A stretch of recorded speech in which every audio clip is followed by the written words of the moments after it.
Episode 8 of season 1, I think, is now my favorite episode.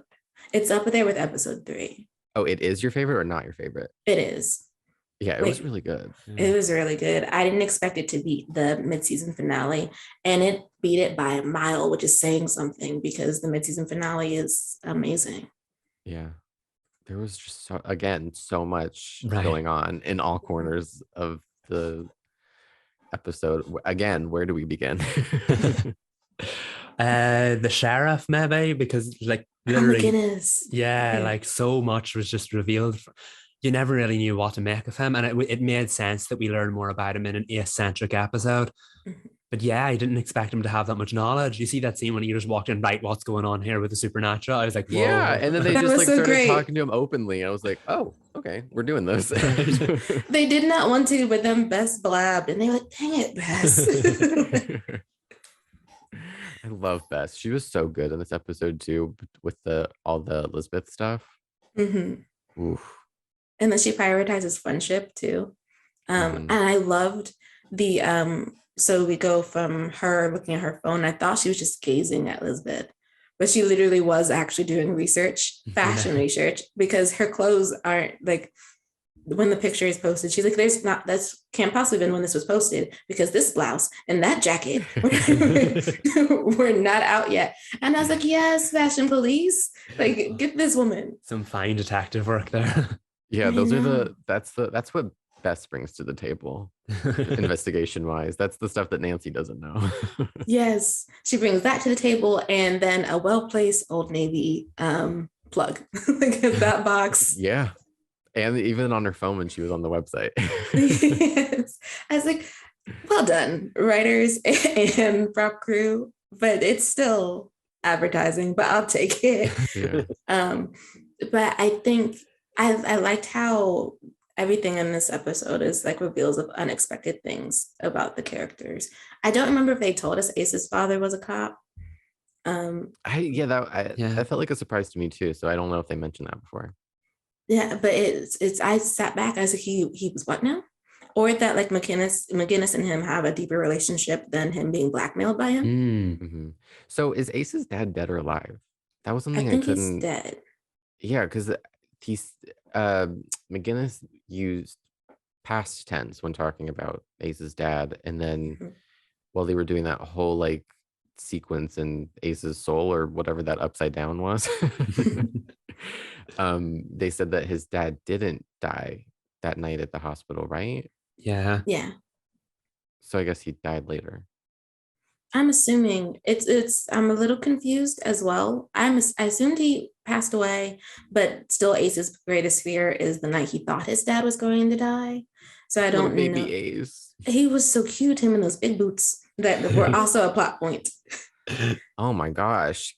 Okay, we need to dive right into Nancy just blowing the lid off of the crooked cop in Horseshoe Bay. Rowley. The way she walked out of the sheriff's office. The slow-mo. Like, work here's done.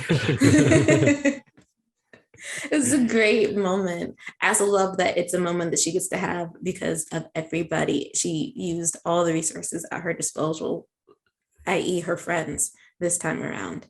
And everything it was the Drew Crews win. She got the strut, but it was the Drew Crews win. Yeah. It felt like it all came together there. And the funny thing is, this episode didn't even have much to do with the Lucy Sable or the Tiffany Hudson mysteries, but it just felt like a lot of the pieces that were in play in this episode or in the series really came together in this episode. Because even like with the fact that they couldn't perform the ritual until Nancy and her father had figured out their drama, it just played in really nicely, and it gave them like a push to finally talk about things. Yes. How do we feel about Carson? Because I don't trust him still. He's still selling a bunch of snake oil, and I'm like, I'm not buying it, Carson. I'm not buying it. He looks like a man who knows he's about to lose his daughter, and he's desperately trying for that not to happen. So he's giving her what he thinks he can give her that'll get her to drop it, and that's just not going to happen. when he said earlier in the episode, when he was like fed up with Nancy suspecting everyone, he's like, "You're gonna end up alone." I was like, I know you did not just say that to Nancy. It's the truth, but we're not gonna talk like that to Nancy. I was like, a word. I was like, it was great. This argument is wonderful. And you're right. He should not have said that to her. But he was like, also right. You're right. But it was below the belt. And she, like, in true Nancy fashion, she did not listen, because she rolls up into the hospital and still accuses Lisbeth right in front of Bess. Yeah. And does not stop. I was like, the decorum is not there for Nancy. Like, I think she was a better friend in this episode, but she's still like, as worried as she is about Ace, she's still like, we're unlocking the phone, we're getting to the bottom of this, and I will deal with the traumatic experience later. Like, she was just like hit the ground running. But there was that scene where it pulled away and she was hugging Bess, and I was like, okay, I'm glad that Nancy kind of has those, if it's not like maternal, it's not maternal instincts, it's sort of like she's like the cool aunt. She has the aunt instincts to be like, I know when to like to show support, and I know when I need to get right into the middle of this and fix the issue. So I like that aspect of Nancy kind of straddling that line between her instincts and what she tries to fight off, her like soft gooey center. So I thought that was this episode, particularly when Ace was unaccounted for. I was looking for the ship watch. She was holding it together, because when George arrives at the door and she's like, I tried to call you, there's been an accident, it's Ace.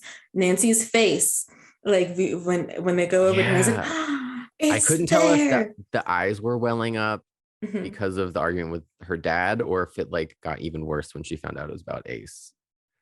Like, I couldn't decide if it was like, I'm gonna assume that she was distraught over Ace, but she went right into like fight or flight, like, okay, well, let's figure out what we need to do. Yeah, she compartmentalized, because she knows that she needs to, like, if I'm going to help him, I have to do what I do.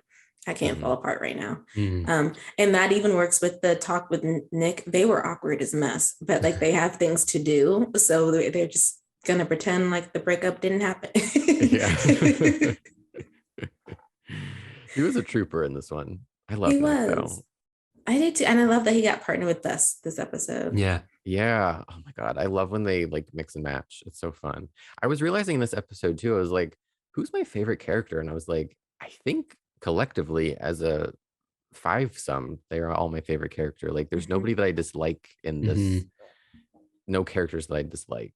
So I was like, I think they're all my favorite. Like, if you remove any one of them, it would feel weird. Different. Yeah, it would feel weird and different. That's the thing. Yeah, and when it cuts back to like, and I know Nancy was involved in the main story, but like when it cuts back to Nick or when it cuts back to Bess, it doesn't feel like a subplot. It just feels like you're watching another side of the story. And I think that's because the Drew crew are the main characters, and that's one of the best parts about the show. For sure. And I like that they each get something to do. Like in the show, that it's not like this is supposed to be a group, and it's more so Nancy doing things and everybody else is sort of waiting for her to come for information. Like, I love that it was George, even though she was like, of course it's me. Girl can't catch a break. She's possessed. She's in the upside down. Her sister's missing. It's like, when does George get to like, poor girl's always stressed. If it's not inventory, it's supernatural stuff. That is true. And that ending did get me. I thought we said protect Ted at all costs. What happened? But that poor girl was in that room all day. Like, George was everywhere. She was like at the hospital. She was everywhere. And that poor girl, like, also, how does the claw make any money? It's never open. Good observation. I mean, that's not important. I can suspend my disbelief. I mean, I don't care. I was just like, they're just not serving food in this episode. No, I think Bess was in her waiter outfit, and she's like, sweetheart, do you want ice cream? And I'm like, I know it's empty back there, so why do we have a tray? Yeah, Ace isn't there to cook. So good point. Yes, good point. I didn't even think of that. Oh my God, the claw is surviving on 2 cents. And that's just, I do wonder if it's like bought outright, so they don't even have to all they have to worry about is the lights. It's powered by George's stress. Yes. I will, and maybe supernatural things. I don't know. I will say though that I do like that this show does its exploration of the supernatural via different cultures. Right. So it's not everybody just chanting in Latin or talking about something that happened in the Bible. Like everyone has different cultures have different pathways to the spirit world, and I love that that's acknowledged. Yeah, definitely. And I feel like this episode really not just highlighted that, it highlighted like the different things they can do with the supernatural as well, because the fact that obviously per George being caught in this alternate world, but like we said last week that it was one of the more terrifying episodes, and then like the spirits, and then this in this world with the red eyes, that was really terrifying as well. Oh my god, yeah. Right. Yeah. And the one that nearly pulled her into the car. The classic scream. Right. I thought when she was out on the highway she'd be safe. I was like, nope, get out of there. It's basically what we're saying is Nancy Drew is like would we classify it as a horror show or like horror-esque? Like a thriller. Thriller. It's the best thriller on the CW. It bumped Riverdale out the way. Oh yeah, absolutely. Yeah. Sorry, Riverdale. But that's not a surprise to anybody.